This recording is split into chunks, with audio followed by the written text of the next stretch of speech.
Romelu Lukaku has completed his medical for Chelsea Football Club. He has landed back in the UK. He is on his way now to cross the I's and dot the T's, but he has signed. He has committed. He is going to be a Chelsea. He's probably actually done it by now, to be fair. When I was looking at this story 2 hours ago, he'd arrived. He is now gone and signed that deal. The hope is for a lot of Chelsea fans that he will be playing or at least available for the Super Cup on Wednesday night. But he has returned to Chelsea Football Club for nearly £100 million. Of course, the medical was a formality. Private jet over. He's here. Chelsea are going to move on now to look at the Jules Koundé deal to try and get that over the line. But what are the other big deals that are going to happen this summer? Manchester City expect the Harry Kane deal to go through, according to reports in the Evening Standard. The Mirror are claiming that Man United will make no more signings. Arsenal are looking at multiple attackers, including some rumours that they're in advanced talks with Tammy Abraham. Tottenham are looking at new strikers. They say it's to play alongside Harry Kane, but many think it's the alternative. What's going to happen with Martinez? What's going to happen with Anthony Martial? What's going to happen with Paul Pogba? We're going to be looking at 10 of the remaining gargantuan, the biggest transfers that could still happen this window. We are going to be talking Lukaku to Chelsea. That is a signed and sealed delivered deal. Smash that like button right now, people. Subscribe to the Football Terrace. Let's go, baby. Let's go.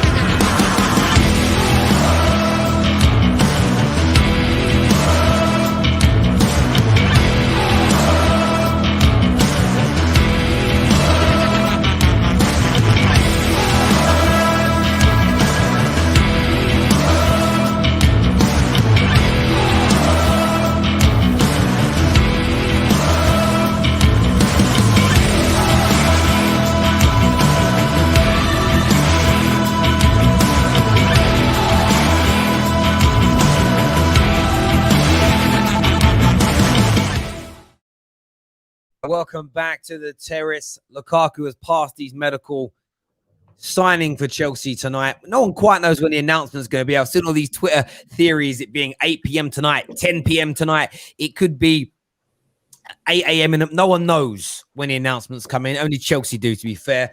But the most important bit is he's here in the UK. The medical is passed. That's it. He's not going to turn his back on it now. You know, nearly £100 million deal, club record fee for Chelsea. Almost breaking the Jack Grealish deal. They move on to Jules Koundé, and it's a phenomenal piece of business. There's so many people trying to put it down, so many people trying to, I don't even know what the right word for it is, just trying to make it sound like a bad signing. No, this is a colossal signing.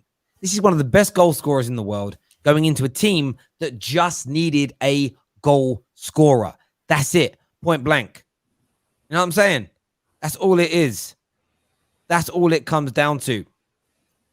We are going to be talking about that tonight. I've got a wonderful panel. We've got Neeks and Daniel to come. I don't quite know where they are right now. I know Love Island's on. That's maybe I'm thinking, boys are like, I'm going to come after Love. KJ likes Love Island. I'll tell you that. You never catch me doing anything embarrassing like watching Love Island or snoring loudly or anything along those lines. Never happened to me. Singing karaoke like a madman. I'd never do that in public, ever. Not my way. Not my those videos ever come out and we so embarrassed. Good times. Oh, by the way, above board, everything proper. Do you know what I mean? Everything proper. And I took care of the terrace people. I paid the tab. I did all those things. I think I ain't checked. I ain't checked the balance. I think I did that. I was at the bar for a while. I was so mashed. Anyway, I digressed hugely. Lukaku's in. Jules Koundé is going to be next. But what we're going to be doing tonight is looking at 10 other massive transfers that could happen this summer. We want your views. We want your opinions. Smash that like and that share. But I want to introduce you to the panel tonight. I don't know where the other two are. But first of all, KJ's back. KJ's been away, but tonight he's back. He's ready to go. Familiar settings. It's great to have him back on the show. Actually, miss KJ being here. I miss those, them average opinions. You just need those average opinions to everybody else. You know what I mean? Speaking of average, now this young lady's not average. She's not average. Got one of the best football minds out there. The only problem with this young lady is that she is a gooner. That's the only problem because she's a gunner. But Jess is back with us again tonight doing a thing. Hi. How are you both? You good? What are these intros? Baby, I'm back, man. All right, listen. For people wondering where I've been, if you watch Dragon Ball Z, yeah, I've been in the time chamber, bruv. You know what I'm saying? That's where I've been. Time chamber, training, just having a good time, living life. Just out there. Now I'm back. I wish I understood that reference, but I don't. Yeah. Yo, listen. Go watch it. What happens in the time chamber? You just come out a different man, bruv. That's what I'm saying. Me and Jess are like normal, like no grown-ups watch Dragon Ball Z. Like no normal people that had a real. Yeah, so no old people watch Dragon Ball Z. I get that, man. I get that, but it's 2021. It's 2021. You two need to kind of catch up and get back on it. Jess is now looking at me like she want to hurt me, but it's okay. She lives in America. Man, watches Dragon Ball Z and Love Island. That's all I need to know. That's all I need to know. Hey, 2021, baby. Welcome to the modern world and that. You know what I'm saying? Love it. But there has been another massive transfer tonight. Have you all heard the story involving PSG, gargantuan? Oh, are they signing like some next dead ball or something? No, this is the biggest signing. They've signed someone from Man United. Have you not seen it? Like, I'm talking legit. Eye test has left Man United and is now a PSG fan. That's the biggest news. I'm so happy. I just wish the rest of them would go. The rest of the eye test merchants, the rest of these man. Yeah, eye test to PSG. Here we go. Total agreement. He's gone. He's finished. I have DM'd him to see if he'll come on to explain. He's outrageous. Just so everyone knows, you can change your wife. You can change your religion. You can change your gender. You can change job. Can change pretty much anything. Your hair color. You can never change your football team. Honestly, it is the cardinal sin. It's the biggest cardinal sin. I would rather my daughter's boyfriend cheat on her than swap football teams. Straight up. It's worse. Straight up. It's the worst thing you can do. She doesn't understand that. She's not even 3 yet. You're but that's so extreme. It's true. Like, I would trust him more. I'd trust the man more if he cheated on my daughter than change football teams. Legit. I'd trust him more if he was a cheat than that. Because changing football teams, honestly, and every proper person in the comments knows what I'm saying is true. It's the truth. Man knows. People are agreeing with you in the It's because you don't change your football team. It's the one thing you don't do. Honestly, it's a madness. But I test, if you want to phone up, let us know. We will be opening up the lines very soon for you to come on and have your say. We have a poll running tonight as well. And the poll is, which transfer is the most likely to happen? We have Maddison to Arsenal, Soz. Sounegez to Liverpool. Lautaro Martinez to Spurs. And Ruben Neves to Man United. Currently leading the way is Liverpool to get Sounegez on 31% of the vote. But I do want to get your opinions real quick, Jess and KJ. I'll start with Jess. Lukaku medical pass. He's signing now for Chelsea. How good a signing do you think that's going to be for the Stamford Bridge mob?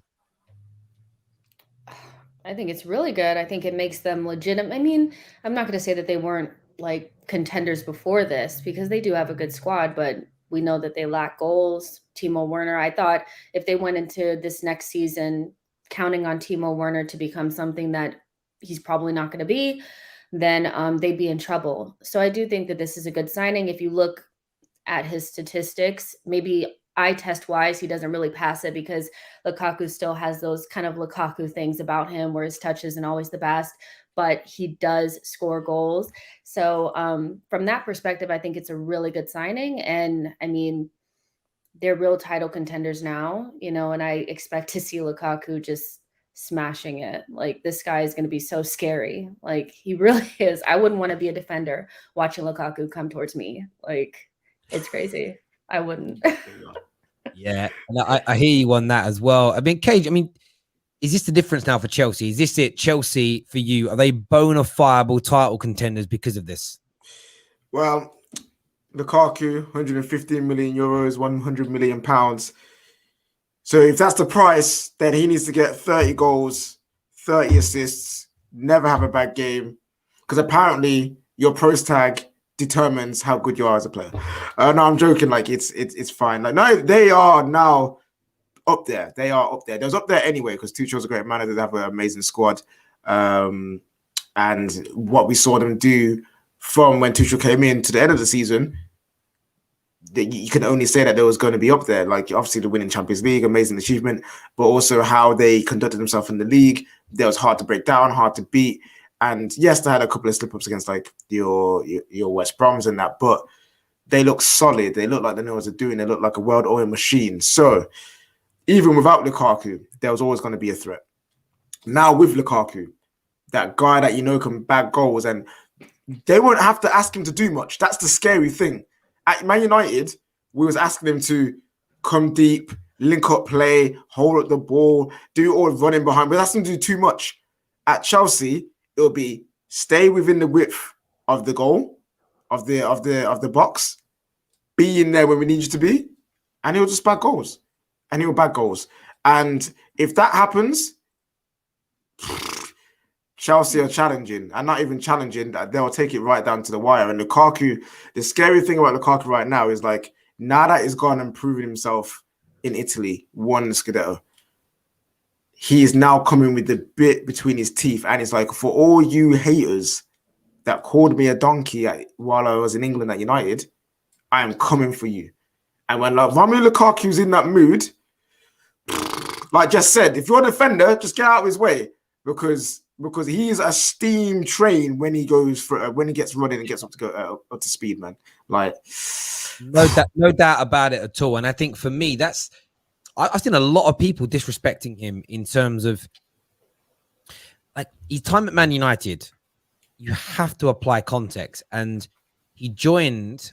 And he did well first season, but then everything fell apart with his relationship with Jose and the club. The club went through that turmoil moment, and his head was already turned. He was already 3/4 of the way out the door, and mentally he'd already left. And you know what it's like? We've all had jobs or been in relationships or whatever. When you make your mind up, it might be a hard decision, but once you make that mind up, you can never go back. It's so hard to like change your mind mentally. It's a difficult thing to do. So for me, like once it's like opening Pandora's box. Once you let those feelings out, once you make that decision, it's done. You can't get them back in again. So I think it's going to be a tremendous signing for Chelsea.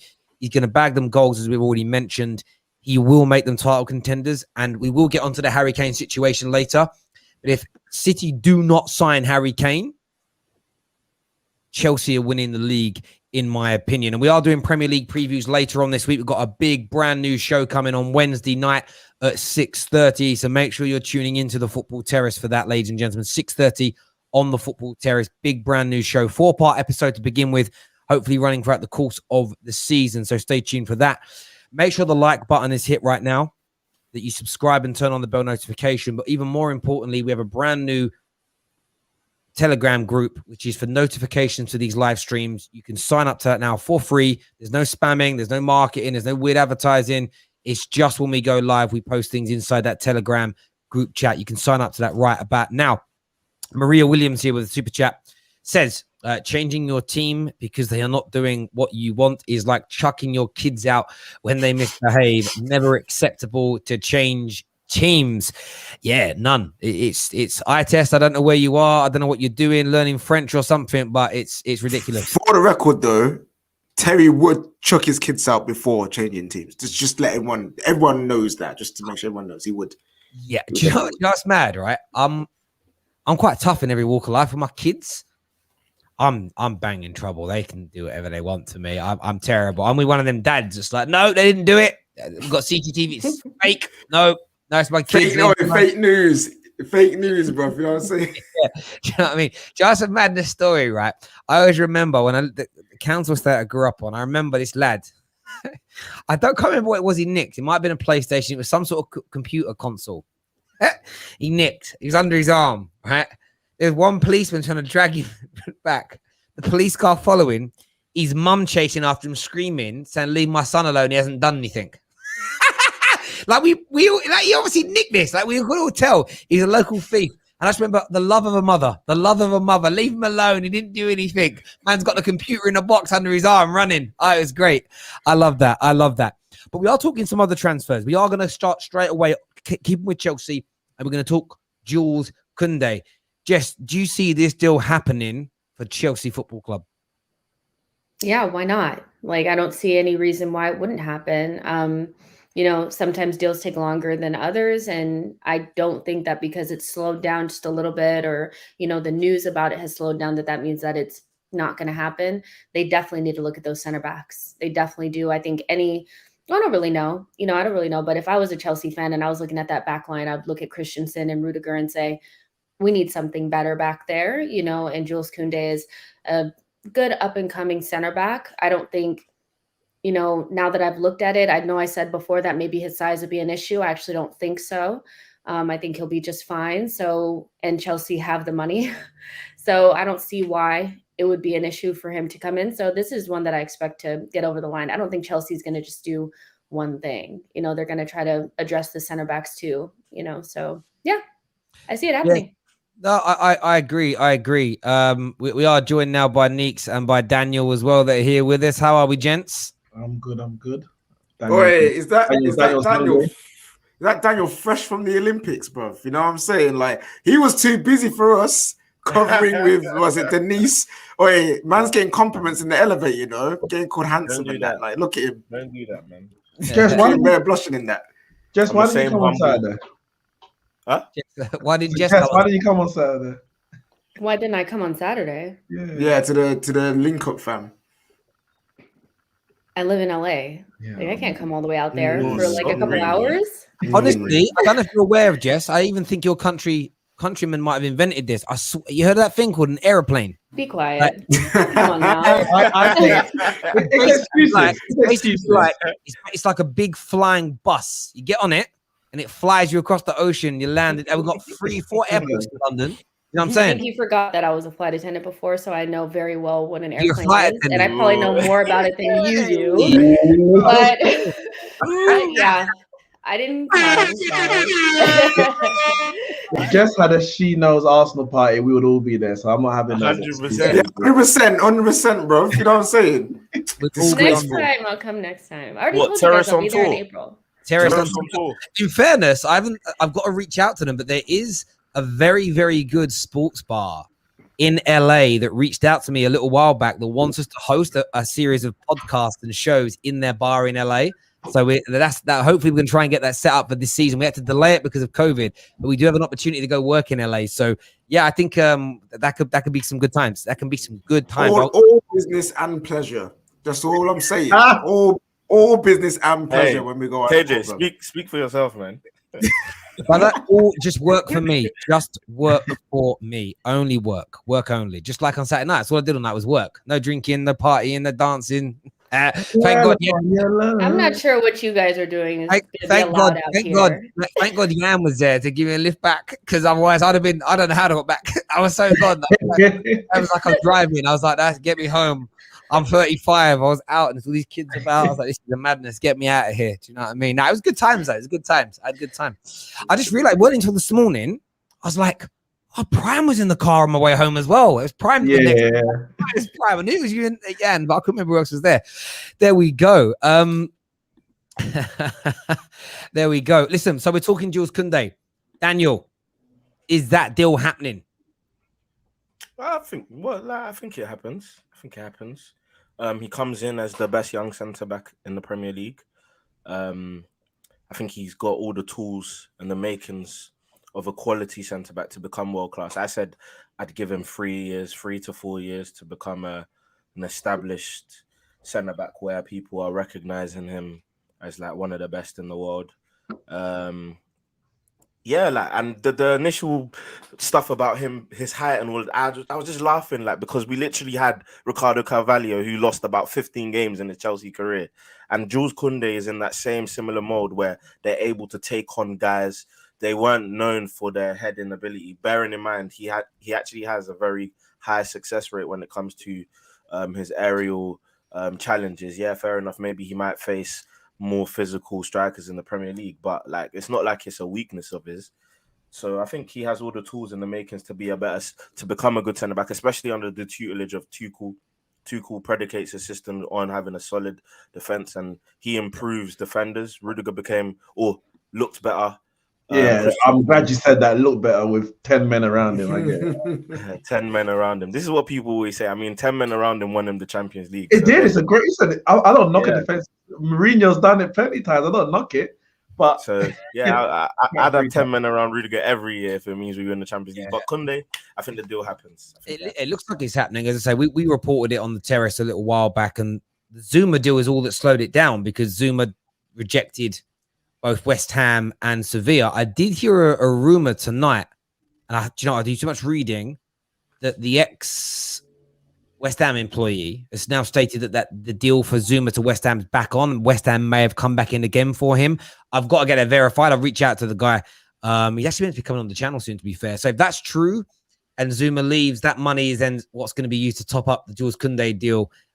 Very much see that one happening. But viewers, Jules Koundé to Chelsea, do you see it happening? Just yes or no. Just yes or no in the comments section to show us you're alive. I want to know what your thoughts and your feelings are on this. Another big deal we're going to talk about. I want to go to Neek straight up on this one. Harry Kane. Because wherever you go, there's almost a different story. I know that we don't like him, but the Sun have kind of put out a story today that Nuno will push for Harry Kane to leave if he doesn't see 100% dedication to the club when he returns. There are other reports that it's an absolute no-go. He isn't going to go anywhere. The Evening Standard have reported that Man City are still really confident that this deal goes through. What's your take, Neeks? Harry Kane, do you think before the end of the transfer window he's going to leave Tottenham? Well, first and foremost, Nuno, like, who are you? Come on. You think Daniel Levy is going to care what you think about Harry Kane's commitment? He has a price. Pay the price, or that's it. Like, he will sack you before he sells Kane for under his transfer fee. So Nuno doesn't know whether he's coming or going. Just be happy that you got the job, and if you get sacked, you get maybe a decent payoff. I don't know what your salary is. So Nuno's not going to have any effect, I think, on whether Kane stays or not.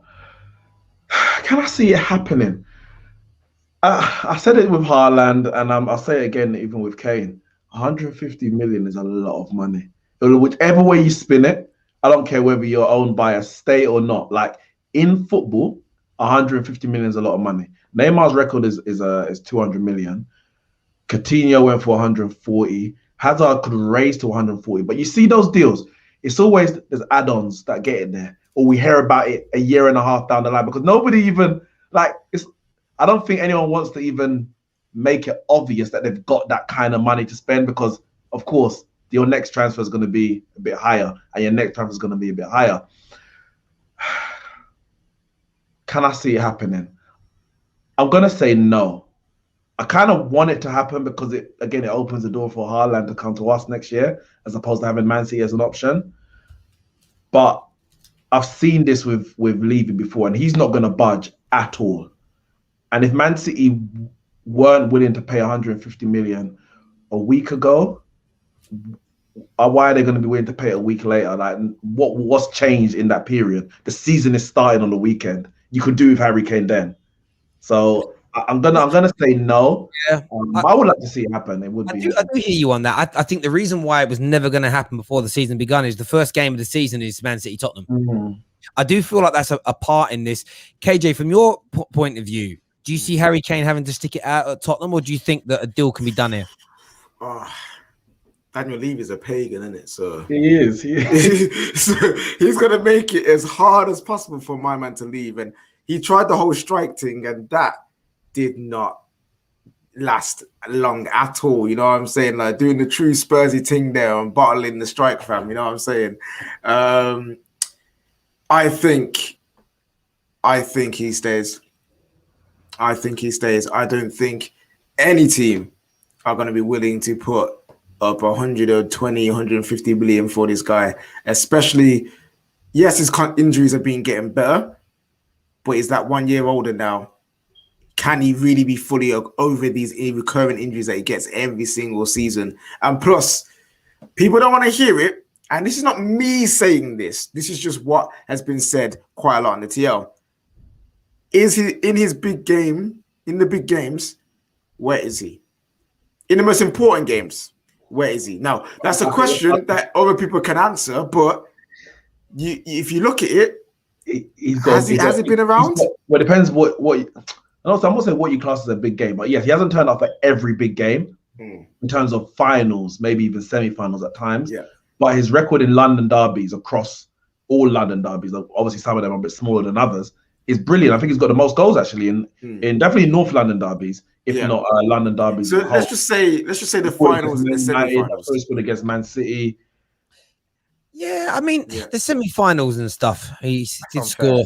He scored a goal in open play for England in the semi-final against Denmark. Definitely, he was outstanding against Chelsea in the FA Cup semi-final that we won 5-3.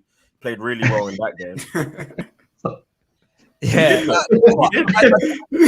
I do get your points on Harry Kane. I think it's such an interesting one. I mean, to your point, Neeks, Fuad has quote tweeted the Spurs web has quoted the Nuno will push for Kane to exit story, and Fuad responds brilliant.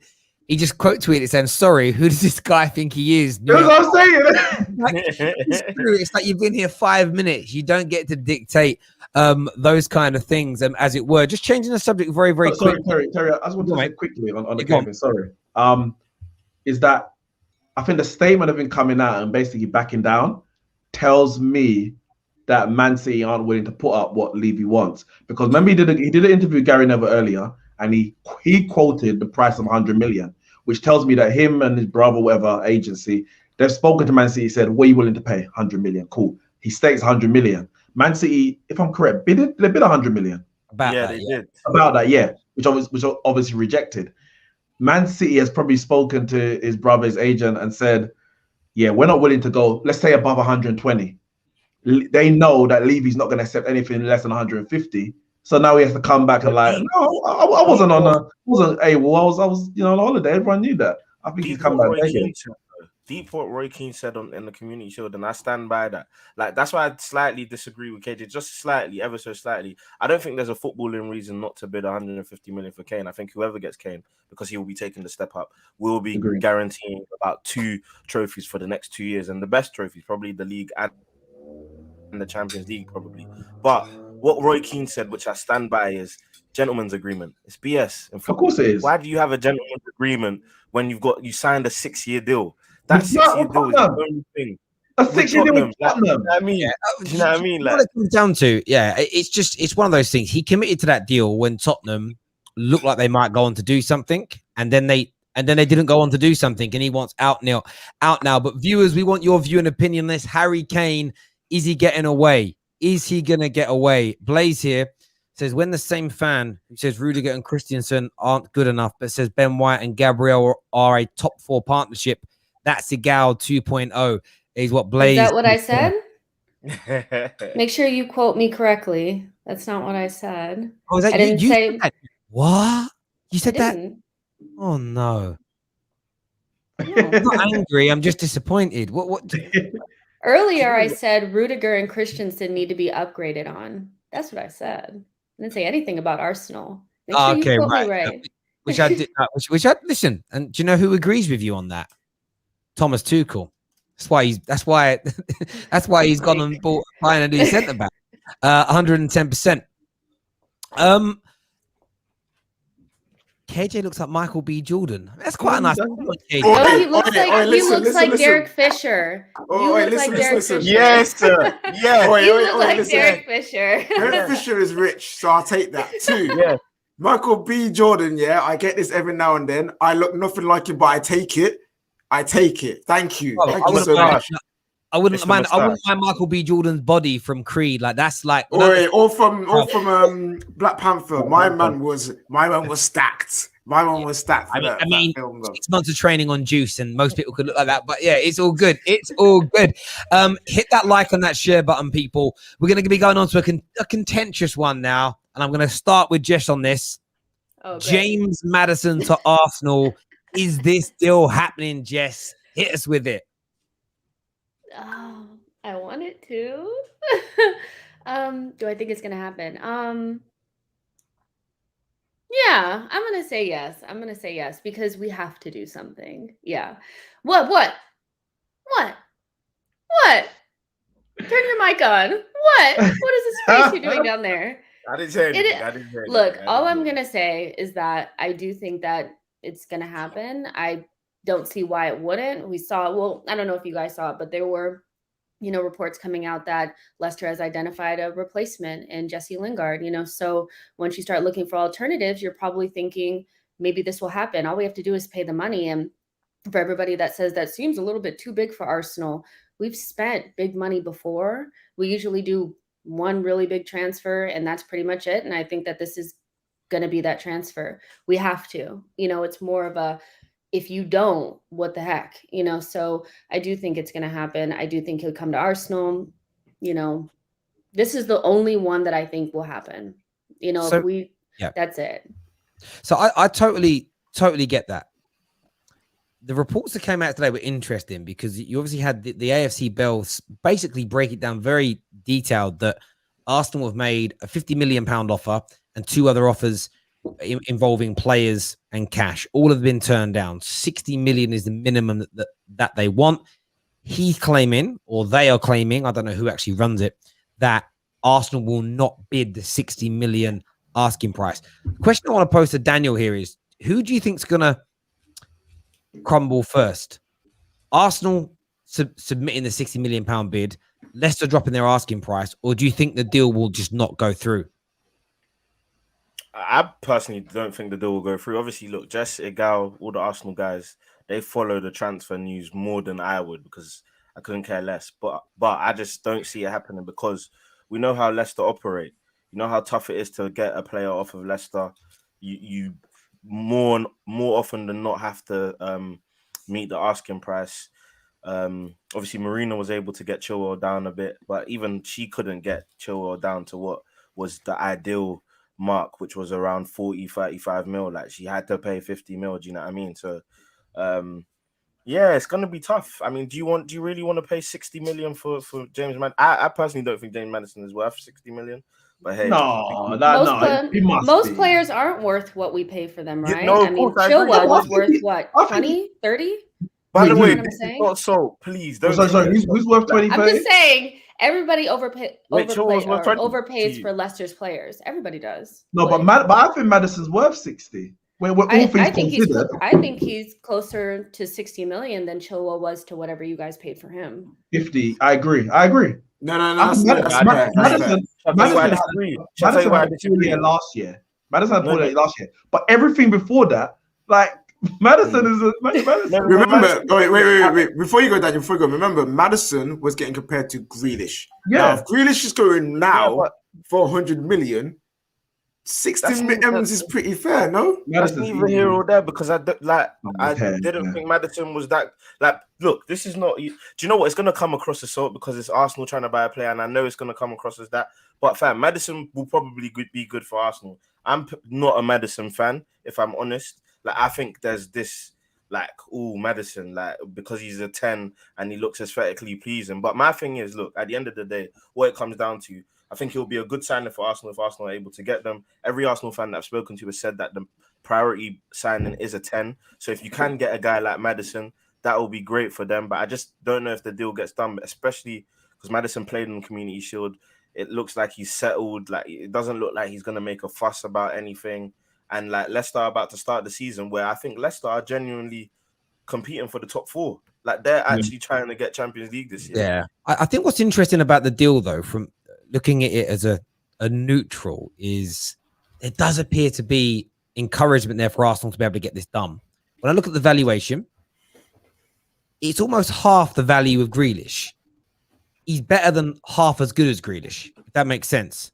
If Grealish is a 9 out of 10 player, you're not going to rate Madison at 4.5 out of 10, 5 out of 10. Like, I actually think 60 million after the Grealish deals is pretty good value, really. I feel it's just whether or not Arsenal succumb to it. I think one thing a gal said that was bang on the other day, I get a little feeling that Arsenal might lose an opening game or two of the season and then go and bid the money in a little bit of a panic, which would just be typical Arsenal, which would be outrageous there. We have a super chat here from Nabil that says, no more milking views now. Don't worry, you will find a way.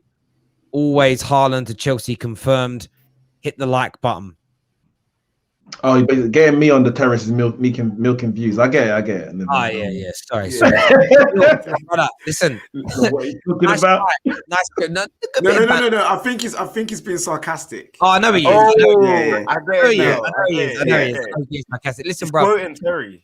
Everybody told me when Man United signed Sancho, the channel would die, and just no, another new 4,000 new subscribers since, brother. I can't quite announce this, but 2 brand new sponsorship deals with a 3rd one on the way.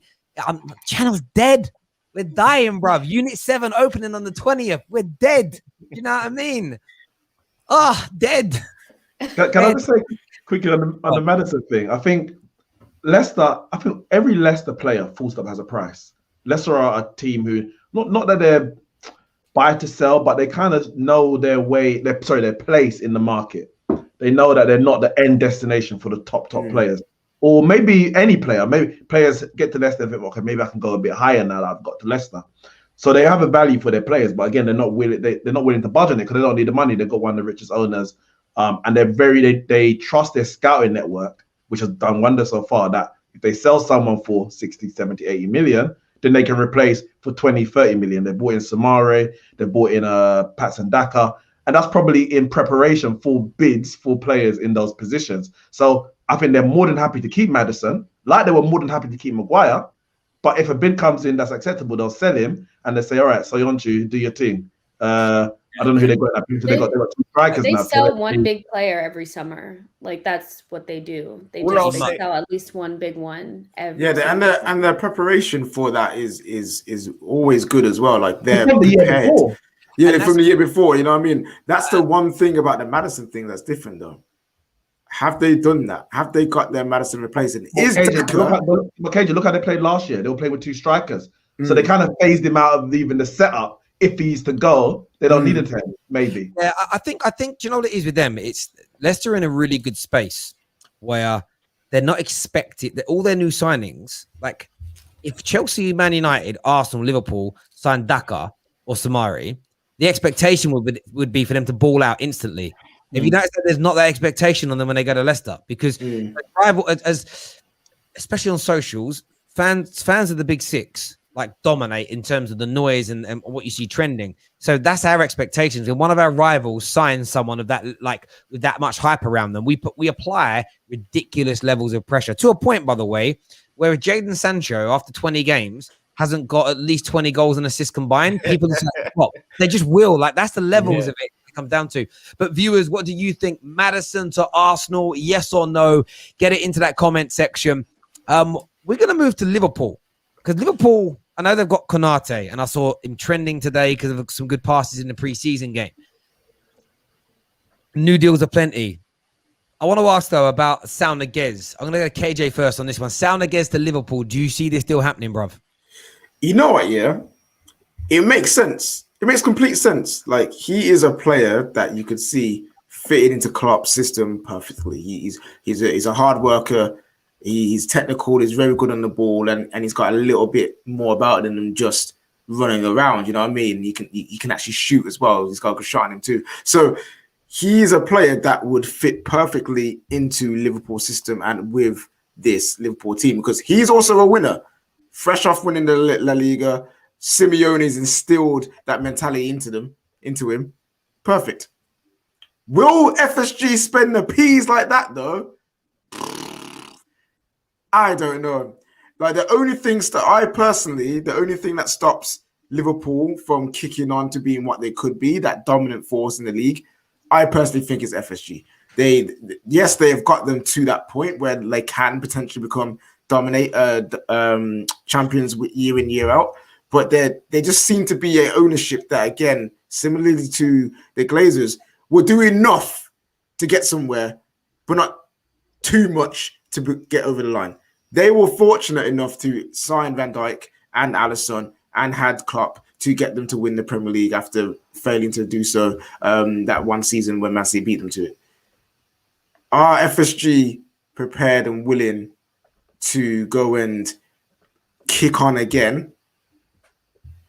I'm not too sure. And how much is he going to go for? 40 million? 40 million. The biggest stumbling block with this deal, and this is, I want to throw this out to Neeks, is the salary. So he's on 300,000 euros a week right now. And reportedly, Barca are willing to give that to him. But of course, Barca can't really do too much right now as it stands. Liverpool have only been offering him somewhere in the region of about 150 a week, as in pounds. So they're about 80 to 90,000 pounds a week shy of what he currently earns right now. Do you think Saunagez will crumble, or do you think Liverpool will up their offer? Because that's how I see this right now. It's a case of who twists first, whether it's Liverpool or whether it's the player. Because Saunagez seems to be like between a rock and a hard place, because Atletico want to get rid of him. He's barely playing for them, but he obviously wants to keep his 300,000 euros a week. Why would he not? How long has he got left in the contract? About 3 years. Would you cut your salary in half? The 3 years, not like it's 1 year. You're losing out on. I mean, I have a count, but I can't do those quick maths. A lot of money. No. Just about £250. There's not many players who reduce their salary to go to a bigger club. That it doesn't even make sense. You go into a bigger club who earn more money, especially as a Premier League club, and you're having to cut your salary to go there. When I wouldn't even say salary's extortionate. It's not like Messi's on 1.3 million and he's cutting it to 800,000, or say what's his name, Griezmann's on 800,000, and if they do that flop deal with Atletico, maybe he might have to cut his salary. But from 250 to, I mean, Liverpool just pay the money. Just give him the money and keep it moving. I can't see buying his salary by that much to join Liverpool. It's not like they're buying some bum or some upcoming kid either who's demanding like some mad wages. The man's a La Liga winner. Is he two-time La Liga winner as well? Was he there when he won it? No, I think he joined just after. I think he might have joined just after they won it the last time. Okay, yeah. But yeah, he's a La Liga winner. He's always been consistent. They're not asking some random guy. It's not like a random guy asking, "Give me 250," even though I played for Eibar in La Liga. He's an established player. Like, he pay him what he deserves. That's why Genie left. That's why there's talk of Henderson maybe leaving. You need to be paying the money to these players. I think we agree. A lot of Liverpool fans think it will go the other way, but I want to know what the viewers think. Saunagez, is he going to go to Liverpool? Get your comments in right now. I do want to share something, actually. First of all, super chat from Matty that says, announced Lukaku is trending on Twitter. Announcement at 10 p.m. according to the Chelsea in the know account. Yeah, I've seen all sorts of different. I literally saw earlier on this morning, it said 5 p.m. And then I saw another account say 8 p.m. and now I'm seeing 10 p.m. I'm sure they're just going to keep changing. It's a bit like when the polar ice caps are going to melt. It's going to keep changing until they get it right. This, though, has happened today in Italy. I don't know if you've seen this. Inter Milan fans have defaced and sort of damaged the mural painted towards Lukaku. Obviously, a lot of angry supporters there. I can't say I'm shocked that they went and did it, which is another reason why the agents of all these players that are reportedly going to be leaving are all saying things like, no, we want to stay, because there's no way publicly a single player is going to say they want to leave, because you got to think, like, it's not right what they've done. I'm not condoning that for a second, but I can understand the anger amongst Inter fans because they won the league, but the owners have got into such trouble outside of football financially that their squad's being like massacred and ripped apart. And like, the last thing they want to hear is their players saying they want to leave. But Terry, it's worse than that. They promised. They said to the fans, we promise that we are not going to be selling our best players, that we're going to keep the squad together. We're going to go and challenge for the league again. That's what they said. If they didn't say that, then... and that's why, and it's crazy. That's why, and we are going to move on to Lautaro Martinez to Tottenham or Arsenal as the next talking point. That's why I kind of wait to show that picture. This is why I'm getting really angry, and I feel like an old man shouting at clouds with anyone who trust the agents of these players that maybe want to leave. And Inter Milan's briefings at the moment, people keep saying, no, Fabrizio's been told by Inter they're selling nobody else, so that means it's the truth. They've lied to us all summer.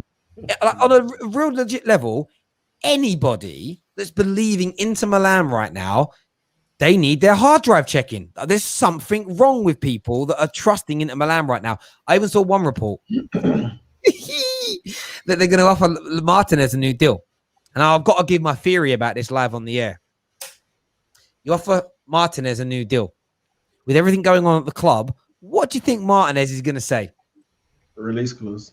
Well, I reckon he'll say no to a new deal. Like, he might not want to. Might ask for a release clause. If they're offering, they're not going to give him a big pay rise because they can't afford to. Like, so maybe it's a minimal one. But I think they're going to say he's going to say no to it. When he says no to it, what does that enable the club to do? Doesn't want to commit to the future of the club.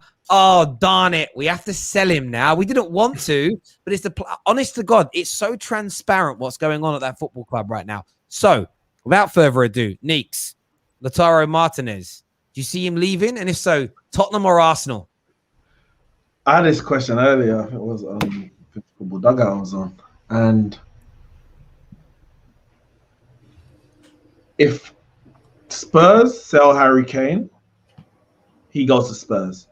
And that's because Spurs will be in more of a desperate need for a Lautaro Martinez than Arsenal. So I think they'll be willing to either pay more money to Inter or offer him more wages than they would if they didn't have the gap of Harry Kane. If Harry Kane stays, then I think there's only one option, because I don't think Spurs go in for him if Harry Kane stays. I don't think they're going to spend, because 70 million or so they want. I can't see them spending that without selling Harry Kane. So I think Arsenal's best bet of getting Lautaro Martinez is Harry Kane staying at Spurs.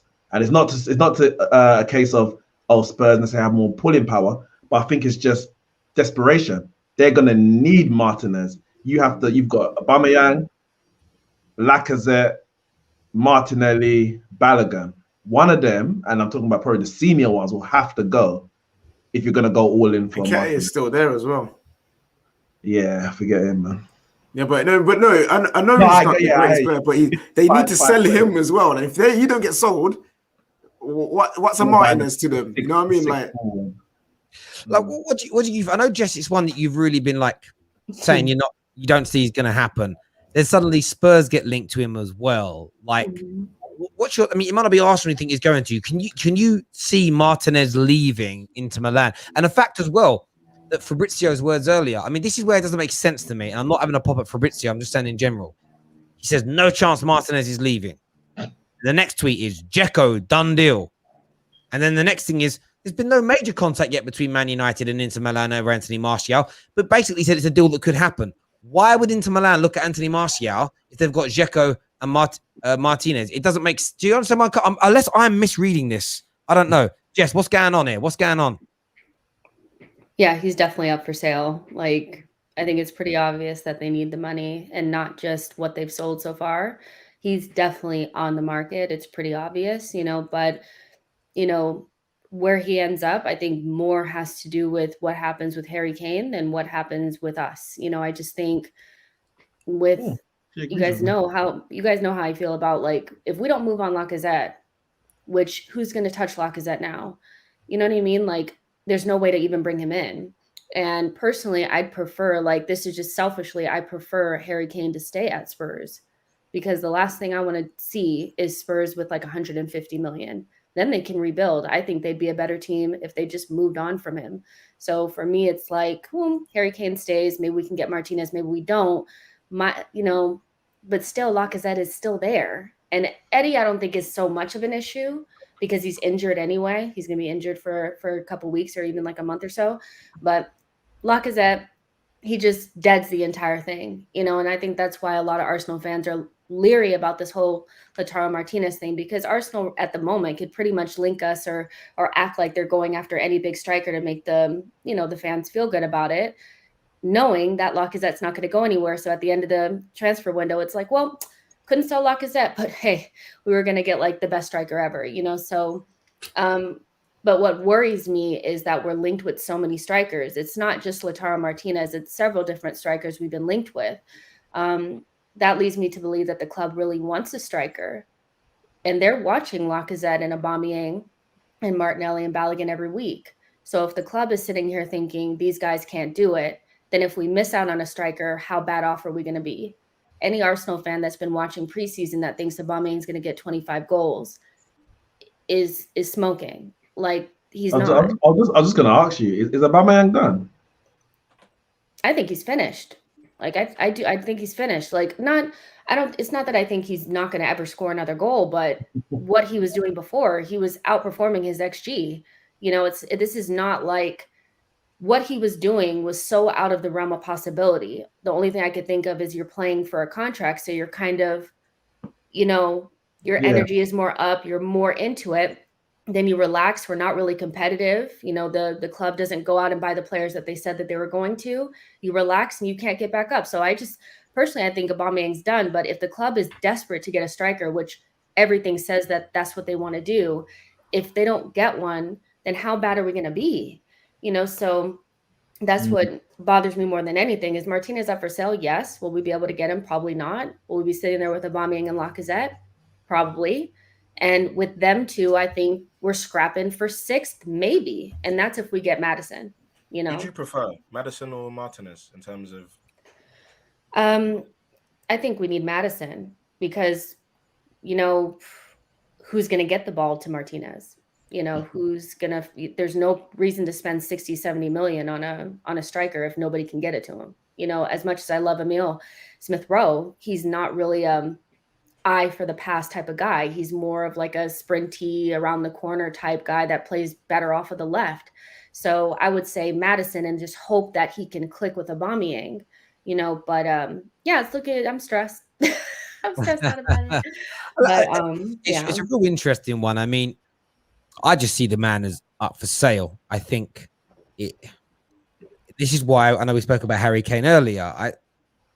All clubs are planning for the worst case scenario. Spurs are looking at is it Vlahovic? Is that how it's pronounced? Vlahovic. Vlahovic. I've seen her different ways. They're looking at him.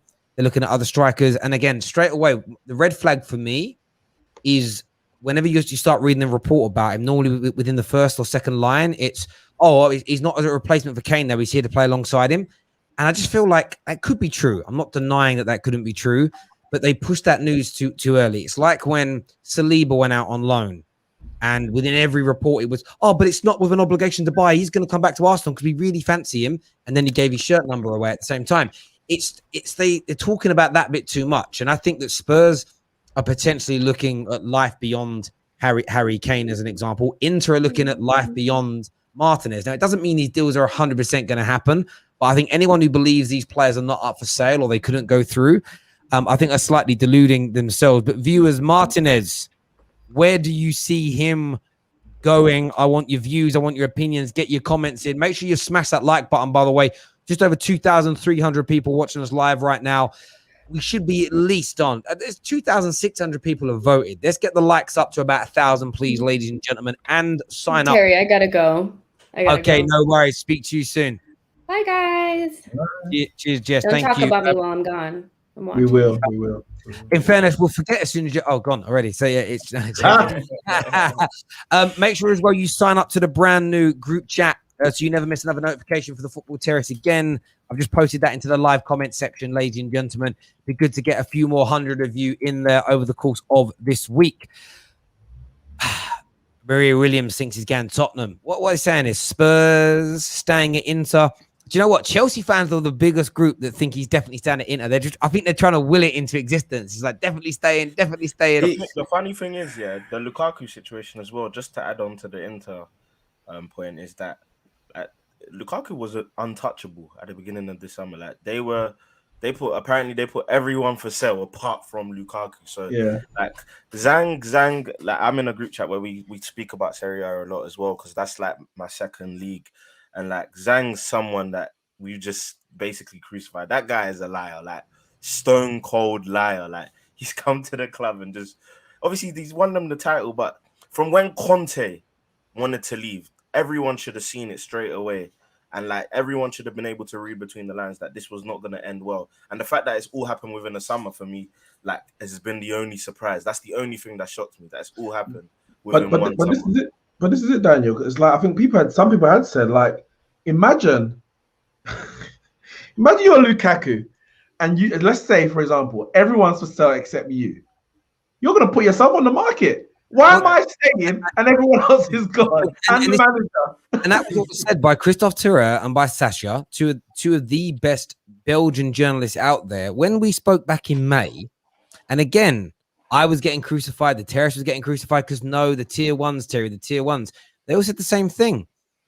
Let's just wait and see. I remember the first show we ever did with Dean Jones. He said, yeah, I've been around the game long enough to not trust any footballer when they say I'm going to be staying. Nobody believed them.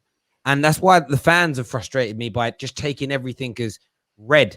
And maybe some of the journalists have got a little bit of responsibility in this as well, because your job, it's like, I don't need a weatherman to tell me when it's fucking pissing down outside. What I want from informed people that have access is tell us what you've been told, but then give us a goddamn opinion as well. And don't just give us the opinion based on what you think is going to get you your next bit of information, because Inter Milan have lied to their fans and the footballing world on nearly every single subject matter over the course of this year. Even in Italy, there was a very small report that got printed the other day, and it hasn't even caught fire. And it's about the sheer size of this problem that's going on at the club. And people are acting like they owe 10, 20 million pounds.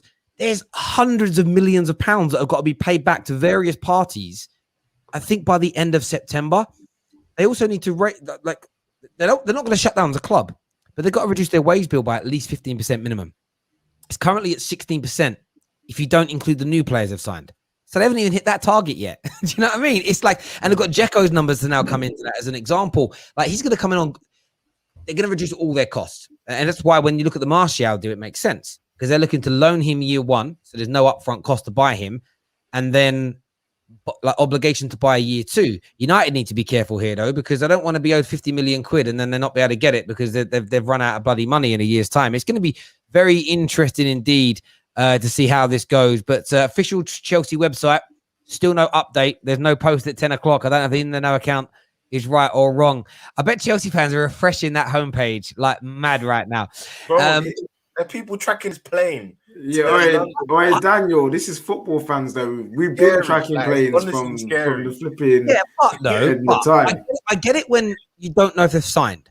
But, you know, like, he's done. He's done a medical. It's announced. It's like with the Varane thing. Everyone's like, oh, when's it happening? I'm like, it's happened. It's formality now. Relax, innit? Like, I don't really get the Can I ask, Daniel? I know you. I think you Big Rom. Big Rom. Okay, this one I'm gonna ask. I'm getting the shirt, bro. You don't even need to ask me the question. No, the question I'm gonna ask is, I'm not talking about his quality, but is he worth tracking a plane for? In the sense of, look, he's not Pogba. He's not the star. Like, look, let me tell you now. When we talk about, listen, Neeks, this is me putting my big take. When we talk about, in fact, to be fair, when Jess was here, I was even supposed to say, like, the Maddison thing, just very, very quickly. Buendia will get more assists than Maddison this year. Buendia is the guy. He is the person I keep screaming about. If I was a troll account, Buendia will be my profile pic. I'll be one of them guys. You know what I mean? That's how much I rate him. But anyway, Big Romelu Lukaku, when we talk about homecomings, he's going to be the best homecoming we've ever seen in the Prem. He's going to come back and shell it. Chelsea, I'm telling, look, listen to me. People don't understand. Romelu Lukaku is like, do people not understand this guy is actually very good? Daniel, I'm not denying that Lukaku is sick. He's a sick footballer. He's very good. His homecoming is going to be better than Pogba's, by the way. Just letting you know. But when he's doing up bootcut jeans, when he's doing up Timberland boots, no, look, you guys are going to be upset. You're going to be upset. Let me tell you now. So all I'm saying is, KJ, listen.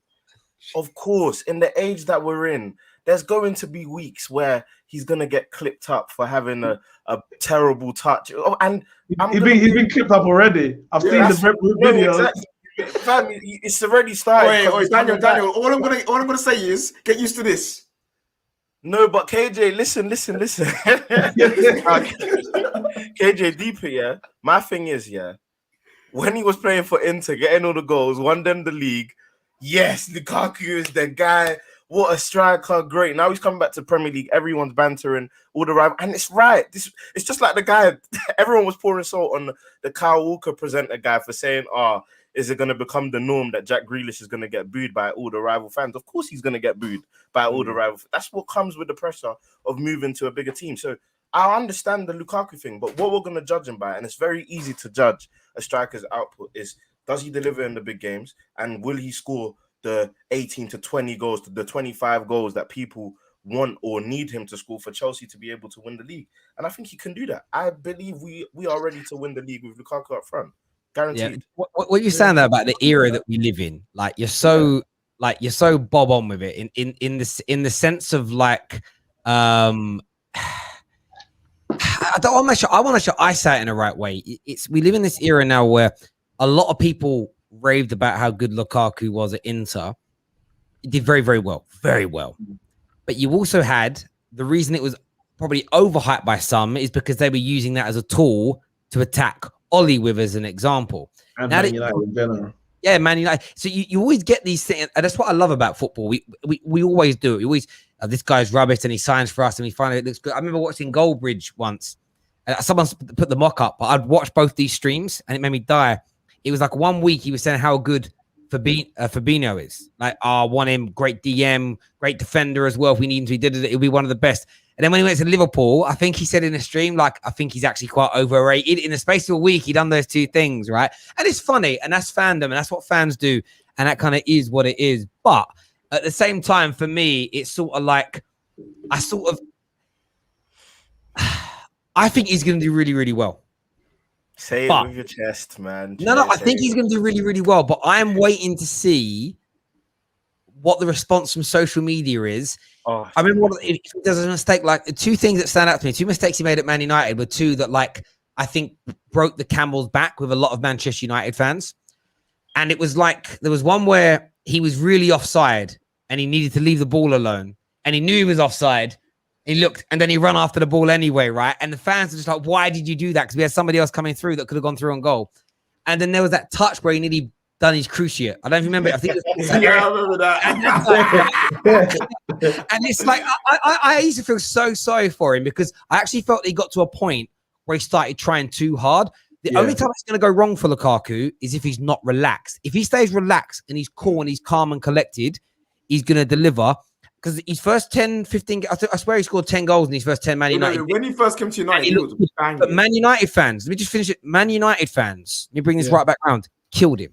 Yeah. Man United fans, our expectations were ridiculous. It was sort of like we suddenly expected, and by the way, that was because two certain footballers in the world have broken the barometer for goal outputs when it comes to players.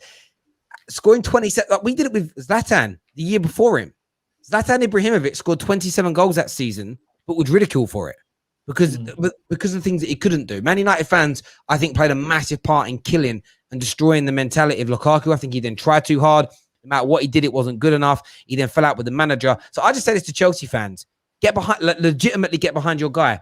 And even if in the first 3 or 4 games he isn't scoring, but I do already feel though, Daniel, there is a percentage of Chelsea fans who are gunning for him already. Yeah, and that was going to be my point. I'm more interested to see how Chelsea fans are when he's not playing well, because when he's not playing well, it looks so bad. Like it looks so bad when he's not playing well because of obviously he's big, he can be clumsy sometimes, and he does step overs and the ball just goes out of play. Like it looks so bad. How will Chelsea fans react? Because when I said about Lampard and you man with the fake backing and that, he was like, "Oh no, we back Lampard to the hill." We said they were all Lampard out from a long time. This is what I told you. They were Lampard out and he was hiding it, bro. So I'm just saying, your fans.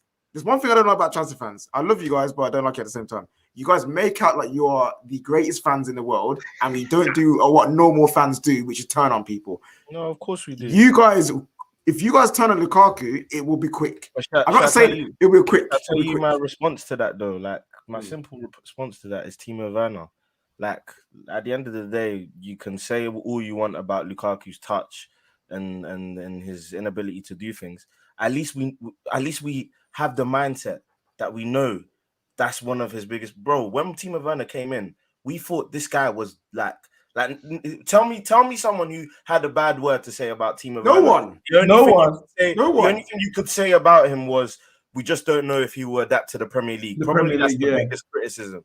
Lukaku, at least we know we're gonna see the odd bad touch, or maybe No, it'll be but it's more not than the even odd. Daniel. It's not even that. Your man them will still turn quick, bruv. Even Look, though you know certain things Look, about a I'm player. saying bruv. now, I'm You saying man will now, do that. Lukaku wasn't great at Man United, but in his first year he scored 27 in all comps, and I think he scored 18 in the league. In his second year, in a bad year, he scored 12 in the league. Werner scored 12 in all comps last year. So my thing is, a bad Lukaku still elevates this team. No, He it still does. But elevates this what it team. comes down to, though, is that this is not specific to Chelsea fans. This is all football fans. I made this call last year. Was laughed at for saying it because there is a group of fans who do think they're above everybody else when it comes to the way they treat people in football, and that is Liverpool fans. They sit on this weird moral high ground where they like, we don't do this, we don't do that. I remember once being told by Liverpool fans, even if we start going bad, you'll never see us ranting or saying nasty things on social media about our football club. And me and Adam Charles used to laugh at that, right? This was years back on Fan Park Live days. Anyway, man like Firmino was left alone. And the only reason he was left alone when he was not scoring and not playing well was because they were winning.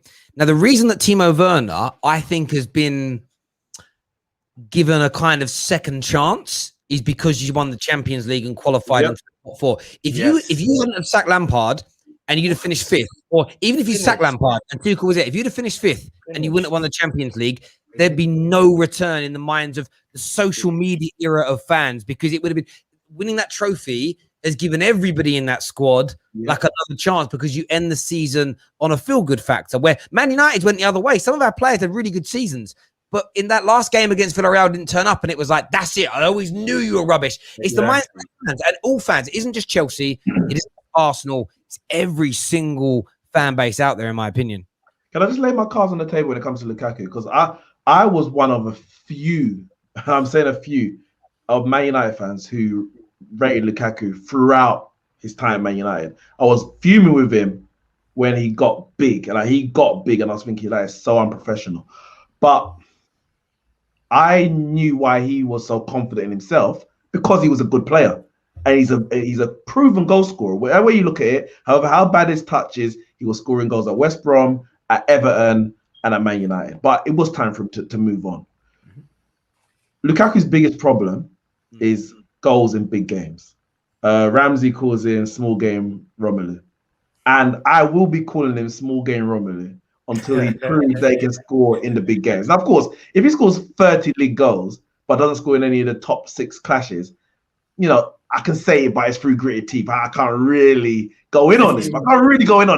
But I might still say it.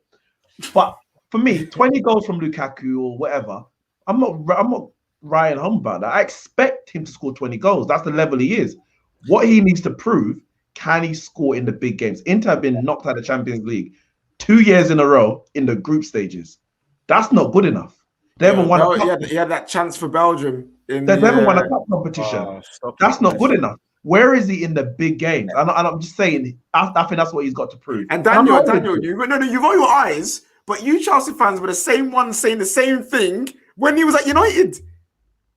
When he was at United, that was the same criticism he had. Very quickly, guys. Sorry, I've got some breaking news very quickly that I've got to go to. I'm very, very sorry before we miss it. So DiMarzio has reported here that an agreement has been reached between Roma and Chelsea for Tammy Abraham. The player also has the Arsenal. Sorry, it says, I've got to read it again. Agreement reached between Roma and Chelsea for Tammy Abraham. The player also has the Arsenal and wants to think about it for the next few days. So an offer from Arsenal, wants to think about it. Roma will wait until the weekend. 40 million euros with multiple year payments. Of course, they're going to pay that like in installments like everybody else does. But Chelsea and Roma, via DiMarzio, reporting that there's an agreement for Tammy. Tammy now wants to wait for a few days. So essentially, he's waiting to see whether Arsenal come in for an offer. And I did say a week ago that Arsenal have got to act quickly. And that wasn't because like maybe Martinez won't go. Maybe Martinez will go somewhere else now. But they could also end up missing out here on Tammy Abraham if they're not careful, Arsenal. But from DiMarzio, who I think DiMarzio has actually been one of the most accurate journalists this summer, actually. Agreement between Roma and Chelsea for Tammy Abraham in place. Sorry, back to you, Daniel. No, and even on that, like I think that's a great move. He probably shouts to Mori as well, ask him how Italy is. Maybe they link up there as well. So that'll be a good move, I think, for Tammy. Get a pasta, link up, get a pasta, linguine. You know what I mean? Get a cheeky Vapianos if they've got a branch out there as well. So yeah, man. But nah, when it comes to Lukaku, and I understand that, but one thing you have to remember, and this is what I keep trying to say, this is maybe me basing off of what we've seen of Lukaku, and I think that's all we can do, because this version of Lukaku is not the same as the Man United version of Lukaku. One thing about the getting overweight thing, again, it's so misdocumented and misguided.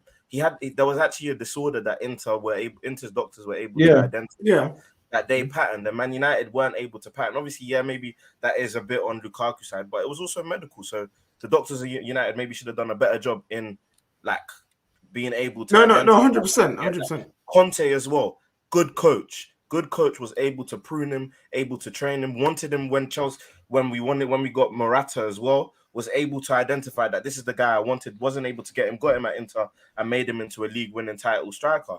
I think Tuchel, another good coach, wants Lukaku, of course, and I think he'll be able to... wait, one sec. The advantage that Lukaku has over Haaland, who every Chelsea fan, including myself, probably wanted, is that we've got a very, very young striking force.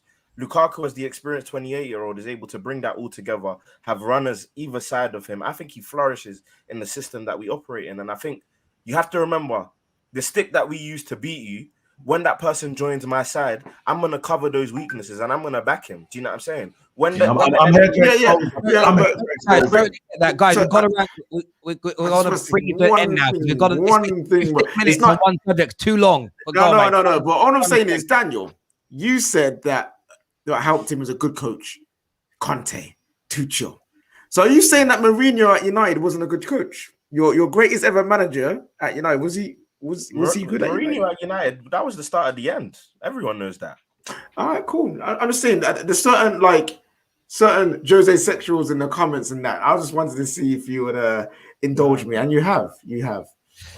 Lamar here says Lukaku, best striker in the Prem, literally dragged Inter to the title, leading them in every single attacking statistical category. When has Kane done that? Well, he hasn't led a team to a title. That's absolutely bang on. Adrian here says, KJ, it's the same for all fans, mate. But I will tell you, Werner received a lot of love last season. Hate as well from Chelsea fans.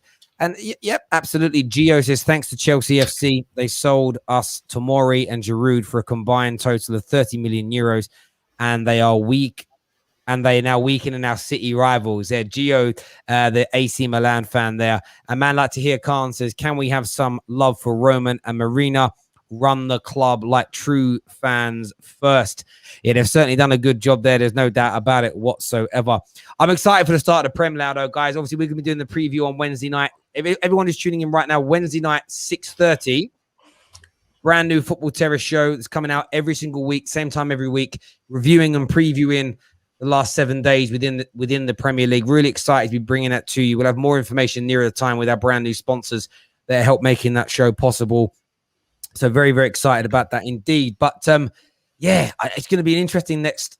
The transfer window is weird now because the league starts in a few days' time. So everybody's now gearing up for that. And in the next day or so, I know my mind's going to do it. I'm actually going to start thinking about football again. I know Chelsea play Wednesday in the Super Cup, of course. It's going to kind of be weird to get to like Thursday and actually have to start thinking about actual games again, if that makes sense. Like it's because I don't watch preseason. I find it boring. Do you know what I mean?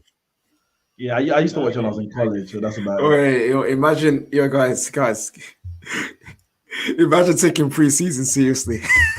Oh God! I mean, there's a lot of people out there who take it very, very. I saw a United fan say, when Bruno scored that free kick, I saw a United fan say, Bruno's stat padding again. Like this is how it's going to be all season, to set pieces. Imagine being upset that your midfielder scores a free kick. It's coming back for another. It's crazy as well, right? Because I did watch some of the game back just because it was on in my office, and like Bruno was just doing things that in the other preseason games nobody else has been able to like do. Just the way he penetrates with his passing and whatever. But listen, I know what we're in for a ride with. In terms of Man United, final subject is there was a report tonight, gents, that there's going to be no more signings at the club. Do you believe that, Neeks? No. But there's also another report that said we are prioritizing a midfielder before right back. So, I mean, both can be true. We might be prioritizing a midfielder and not get him and end up signing no one, because I think it looks like Dalot may be staying because AC have bought. I think they're going in for Ferenzi, which means that Dalot's got nowhere to go. So I get that maybe Trippier's not going to come in, but I do feel we are still looking at we are still looking at midfielder. Camavinga's still an option because Rennes want to sell, because obviously the contract runs out next year. So that may go to that could go to deadline day if he doesn't end up going PSG. And apparently we're still looking at Neves. So no, we have not ended our transfer window. We may not sign anyone because it just doesn't happen, but I think we're still looking at the possibility of getting a midfielder in. Mm-hmm. Yeah, no, I agree with that. I think United are just being sensible now. I think there's a few exits. Dan James could go. I do think he could go. You mentioned already Lingard. I actually still think Anthony Martial's neck might be on the chopping block if the right kind of offer comes in. That one would worry me because there's no Rashford, and do we have enough time to get a replacement in?